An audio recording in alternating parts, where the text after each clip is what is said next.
Olá, nós estamos no nosso terceiro encontro, terceiro módulo, e nós vamos pensar agora a pesquisa como estratégia de ensino. Nós vamos nos deter pouco, porque nós já trabalhamos isso nas duas outras aulas, quando a gente foi falando de formar uma aula, de ter uma aula que seja capaz de englobar a vida social do nosso estudante e que seja capaz também de trazer conteúdo de maneira leve. De maneira leve não significa não dar conteúdo, mas de ser capaz de dissolver esse conteúdo de uma maneira que o nosso estudante esteja qualificado para entender. Nós devemos ter claro o fato de que existe uma maturidade intelectual. Não se pode esperar, como a gente já dizia, a mesma maturidade intelectual de um ensino médio e de um mestrando ou de um doutorando. São etapas diferentes na formação. O ensino médio é formação básica. Então, com isso, nós vamos nos deter. Quando nós falamos a pesquisa como estratégia de ensino, nós devemos pensar, então, que quando consideramos a partir da realidade, de temas relevantes para a vida social, dos nossos estudantes, nossa e da vida da comunidade escolar, temos a oportunidade, sim, de romper com um estudo meramente conceitual. A sociologia clássica, assim como grande parte das disciplinas classicamente, elas eram ensinadas de maneira conceitual. Você sabia os conceitos em cada autor e você estava qualificado, instrumentalizado. Só que isso a gente percebe que não é o suficiente. Quando nós falamos de pesquisa como estratégia de ensino, nós devemos ter claro que não se pode somente transmitir conceitos, mas é preciso que o aluno seja capaz de fazer aquilo que nós dizemos no caleidoscópio, que ele seja capaz de ter uma visão holística da realidade, ou seja, ele consiga ler a realidade sob diversos prismas. Ele seja capaz, então, de fazer ciência ao seu modo. Assim como nós fazemos ciência ao nosso modo quando estamos analisando elementos que compõem o estudo da sociologia, e esses elementos são bastante amplos, a gente sabe disso.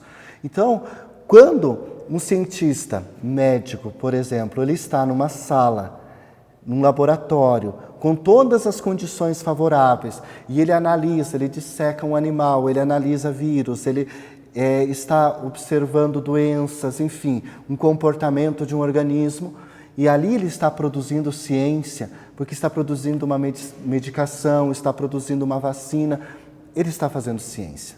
Agora, quando um historiador ele está na sua sala, num arquivo, com condições bem diferentes daquele médico, e ele está selecionando documentos, ele está fazendo aquilo que a gente chama de uma operação historiográfica. Ou nós, enquanto sociólogos, em atitude, em ação, mais do que às vezes por formação, estamos trabalhando temas, seja de violência, seja de salário mínimo, seja de rendimento, enfim, temas que compõem a vida cotidiana, nós também estamos fazendo ciência. A diferença está onde? São maneiras diferentes de se fazer ciência, porque justamente são disciplinas diferentes. Então, nós vamos construir pesquisa na medida que nós ensinamos. E nós vamos ensinar na medida que nós fazemos pesquisa também. Isso é importante, é relevante, porque nós vamos fazer o quê? Em sala de aula nós podemos fazer os nossos estudantes criarem ciência, trabalhar em ciência.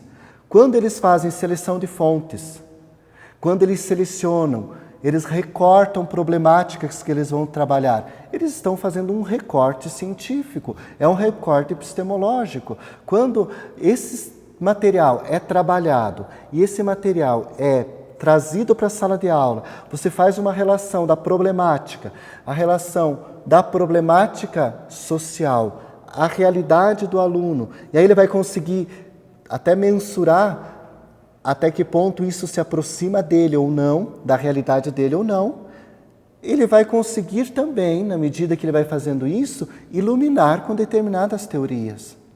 E essas teorias não vão ser a caixa onde você coloca as coisas e tem que se encaixar na teoria. Não, ao contrário, a teoria vai ser o bisturi para você abrir a realidade social. Então nós vamos, a partir daí sim, elaborar propostas e propostas de intervenção. Quando nós falamos isso, nós estamos dizendo que a sociologia, ela é uma ciência extremamente prática. Prática, ela favorece muito a nossa percepção da realidade, ela favorece, ela abre os horizontes dos nossos estudantes e ela vai ser então algo exequível. Isso que nós já falamos no nosso primeiro e segundo momento. É preciso que seja factível, é preciso que seja possível de se realizar. Por exemplo, e aí com esse exemplo nós conseguimos sintetizar bem. Quando eu tenho uma sala de aula, 40 alunos, 30 alunos, e eu de repente faço uma pesquisa trazendo o salário mínimo.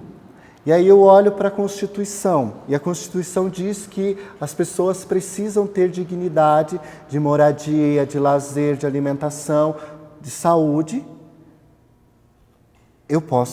Meus alunos podem se questionar, será que um salário mínimo é suficiente? Nesse sentido, eu já estou fazendo ciência social, ciência humana e ciência política. Isso pode ser feito. Aí nós podemos trabalhar quanto seria esse salário ideal para uma família de 4 pessoas, por exemplo, e eu posso trabalhar interligado como professor de matemática. Então eu crio interdisciplinariedade. Eu posso trabalhar questões, por exemplo, de economia, posso trabalhar também questões de redação de texto, posso trabalhar questões de leitura como professor da área de linguística, da área de português. Então, veja que se eu vou querer ampliar, eu posso trabalhar como professor de inglês, qual é o valor do salário mínimo nos Estados Unidos, nos países de língua inglesa, e fazer uma comparação. Então, veja que eu estou criando ciência ao nosso modo e estou fazendo, sim, que esse trabalho seja realizável, exequível, mas também que seja humano e que seja parte da realidade dos nossos alunos. Então eu trago a realidade dos meus alunos, dos meus estudantes, para a sala de aula e também levo a sala de aula para dentro da vida deles. Então, é possível fazer ciência dentro da sociologia? Sim, é possível fazer ciência. Não nos mesmos moldes das ciências matemáticas ou físicas, mas chegando a resultados que também vão favorecer e que também vão agregar a nossa cultura no sentido mais amplo. Então, vejamos que é muito prático. O ensino de sociologia, ele é um ensino muito prático e ele traz muito da vida para o cotidiano escolar. E, portanto, ele é muito amplo e ele é bonito por isso. Por ser amplo, por permitir a diversidade, por permitir elementos diferentes, ele permite, então, ser mais democrático.